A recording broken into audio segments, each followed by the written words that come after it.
കണ്ണൂർ മൊറാഴയിൽ ഇതര സംസ്ഥാന തൊഴിലാളിയെ കൊലപ്പെടുത്തിയ കേസിലെ പ്രതിയെ കുടുക്കിയത് ഒരു ഓട്ടോ ഡ്രൈവറാണ്. പ്രതിയാണ് എന്ന് അറിഞ്ഞിട്ടും ഓട്ടോയിൽ കയറ്റി ബംഗാൾ സ്വദേശിയായ സുജോയിയെ സംശയമൊന്നും തോന്നാത്ത വിധം auto driver Manoj Valapattanam police സ്റ്റേഷനിൽ എത്തിക്കുകയായിരുന്നു. കണ്ണൂരിൽ ഇതര സംസ്ഥാന തൊഴിലാളി ഇസ്മയിൽ കൊല്ലപ്പെട്ട സംഭവത്തിൽ പ്രതിയെ പിടികൂടുന്നതിൽ നിർണായകമായ അല്ലെങ്കിൽ തന്ത്രപരമായ പങ്കുവഹിച്ച ഒരാളുണ്ട് മൊറാഴയിൽ. ഓട്ടോറിക്ഷ തൊഴിലാളിയായിട്ടുള്ള മനോജ്. കൂടുതൽ വിവരങ്ങൾ മനോജിനോട് തന്നെ ചോദിച്ചറിയാം. മനോജ്, ഇന്നലെ ഒരു കൊലയാളിയാണ് മനോജേട്ടൻ്റെ ഓട്ടോറിക്ഷയിൽ കയറ്റി പോലീസ് സ്റ്റേഷനിൽ എത്തിച്ചത്. എന്താണ് ഇന്നലെ നടന്ന കാര്യം? എന്തൊക്കെയാണ് വിശദീകരിക്കുക? ഇന്നലെ നടന്ന് ഞാനിവിടെ ഓട്ടോ എടുക്കുന്നതാണ്, അവർ താമസിക്കുന്ന ബിൽഡിങ്ങിന് താഴെ. അപ്പോൾ അവിടുന്ന് രാത്രിയാകുമ്പോൾ വന്നിട്ട് പറഞ്ഞു എനിക്ക് സ്റ്റേഷനിലേക്ക് എൻ്റെ അനിയനെ കൂട്ടാൻ വേണ്ടിയിട്ട് പോകണം. സാധാരണഗതിയിൽ അങ്ങനെ പോകുന്നതാണ്, ഇടയ്ക്കിടയ്ക്ക് അങ്ങനെ ഒരു ട്രിപ്പ് ഉണ്ടാകുന്നതാണ്. അപ്പോൾ അതുകൊണ്ട് ഞാൻ അതിൽ അസ്വാഭാവികമായിട്ടൊന്നും തോന്നിയില്ല. 12 മണിക്ക് ശേഷം പോകാമെന്ന് പറഞ്ഞു. അത് കഴിഞ്ഞ് കുറച്ച് സമയത്തിന് ശേഷം ആകുമ്പോൾ വന്നിട്ട് പറഞ്ഞു ഇല്ല, അതിൻ്റെ അനിയൻ അവിടെ വന്ന് കാത്തു നിൽക്കുന്നുണ്ട്, നമുക്ക് ഇപ്പം തന്നെ പോകണമെന്ന് പറഞ്ഞു. എന്നാൽ പിന്നെ പോകാമെന്ന് പറഞ്ഞു. അങ്ങനെ പോയി പോകുന്ന വഴിയിലാണ് ഇങ്ങനെ ഒരു വിവരം കിട്ടുന്നത്. ഇവനിങ്ങനെ ഒരാളെ കഴുത്തറത്തിട്ടാണ് വരുന്നില്ലത്. അതറിഞ്ഞ ശേഷം പിന്നെ ഞാനൊന്നുമില്ല, സാധാരണ ഒരു ടെൻഷനോ ഇതൊന്നും കാണിക്കാതെ അവനുമായിട്ട് സംസാരിച്ചിട്ട് അവനെ ഞാൻ അവിടെ വളപട്ടണം സ്റ്റേഷനിലേക്ക് എത്തിച്ചു.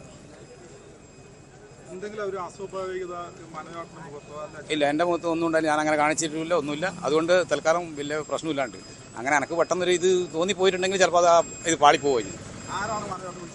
എന്നെ വിളിച്ചറിഞ്ഞാൽ ഇവിടെ നമ്മളെ ദാമോദരൻ, ഇവിടെയില്ല, കച്ചവടക്കാരനാണ്. അത് വിളിച്ചറിയിച്ചവിടെ എങ്ങനെയെങ്കിലും സ്റ്റേഷനിൽ എത്തിക്കണം എന്ന് പറഞ്ഞു. അപ്പോൾ ഞാൻ ആ രീതിയിൽ പെട്ടെന്ന് അവന് മനസ്സിലാത്ത രീതിയിൽ പറഞ്ഞ് എങ്ങനെയല്ലോ ഇതാക്കി. പിന്നെ അവനുമായിട്ട് നല്ല ഹാപ്പിയായി സംസാരിച്ചിട്ട് അവൻ എങ്ങനെയല്ലോ അവിടെ എത്തിക്കണം എന്നുള്ള ഒരു ലക്ഷ്യം മാത്രമേ പിന്നെ എൻ്റെ മനസ്സിലുണ്ടായില്ല. ഇവൻ പോയത് ഒരാളെ കഴുത്തറത്തിട്ടാണ് പോയി. അതുകൊണ്ട് അവനെങ്ങനെ ആ സ്റ്റേഷനിൽ എത്തിക്കണം എന്ന്. ഇല്ല, അത് ഞെട്ടിക്കഴിഞ്ഞാൽ ചിലപ്പോൾ ഇത് പണി വാളുന്നില്ല. ഇതുകൊണ്ട് പെട്ടെന്നൊന്നും തോന്നിയില്ല. ഒരു ഭാവ വ്യത്യാസം കാണിക്കാതെ അവനുമായിട്ട് നല്ല രീതിയിൽ സംസാരിച്ചു. അവിടെ എത്തി ഞാൻ പറഞ്ഞു ഈ വഴിക്ക് പോകണ്ട, നമുക്ക് ഈ വഴി പോയി കഴിഞ്ഞാൽ കണ്ണൂർ പെട്ടെന്ന് എത്താൻ പറ്റുമെന്ന് പറഞ്ഞു. അവിടെ കളരിവാതിക്കൽ കഴിഞ്ഞാൽ ഞാൻ റൈറ്റ് അടിച്ചിട്ട് അപ്പോൾ നമ്മളെ കൗൺസിലറെ പ്രശോഭട്ടനുണ്ടായിരുന്നു. പ്രശോഭട്ടനോട് ഞാൻ പറഞ്ഞു പോലീസുകാരോട് പറഞ്ഞിട്ട് എല്ലാം സെറ്റാക്കി വെക്കണം. അപ്പോൾ അതേമാതിരി അവരവിടെ എന്നെ കാത്തിക്കുന്നുണ്ടായിരുന്നു. ഞാൻ നേരെ വണ്ടി സ്റ്റേഷനിലേക്ക് എടുത്ത് അവരെ കയ്യിൽ ഏൽപ്പിച്ചു. അതായത് ഈ പോലീസ് സ്റ്റേഷനിലേക്ക് ഈ വഴി വേറെ സ്ഥലത്തേക്ക് മാറ്റി പോകുക, മാറിപ്പോകുമായിരുന്നു. അപ്പോൾ അങ്ങനെ മാറിപ്പോകുന്ന ഇദ്ദേഹത്തിന് ആ സ്ഥലത്തെക്കുറിച്ച് എന്ത് വ്യക്തത ഉണ്ടായിരുന്നു? വ്യക്തത അവനില്ല. മഴയും പെയ്യുന്നുണ്ടായിരുന്നു. പിന്നെ ഞാൻ അവനോട് പറഞ്ഞു ആ വഴി ബ്ലോക്കാണ്, മഴയാണ്, ആ വഴി ബ്ലോക്കാണ്, അതിൽ പോകാൻ പറ്റില്ല, നമുക്ക് ഈ വഴി പോയി കഴിഞ്ഞാൽ ഡയറക്റ്റ് സ്റ്റേഷനിൽ എത്തുമെന്ന് പറഞ്ഞു. പെട്ടെന്ന് എത്താൻ പറ്റുമെന്ന് പറഞ്ഞു. ആ വഴി എനിക്കും അറിയില്ല, അങ്ങനെ ഒരു വഴി ഉണ്ടോയെന്ന് പോലും അറിയില്ല. പക്ഷെ ഞാൻ അങ്ങനെ ഒരു ഇത് പറഞ്ഞു. അപ്പോൾ അത് അവൻ എൻ്റെ ആ സംസാരത്തിൽ അത് വിശ്വസിച്ച് പിന്നെ നേരെ ഡയറക്റ്റ് ഞാൻ അവരെ കൈകളിൽ ലഭിച്ചു.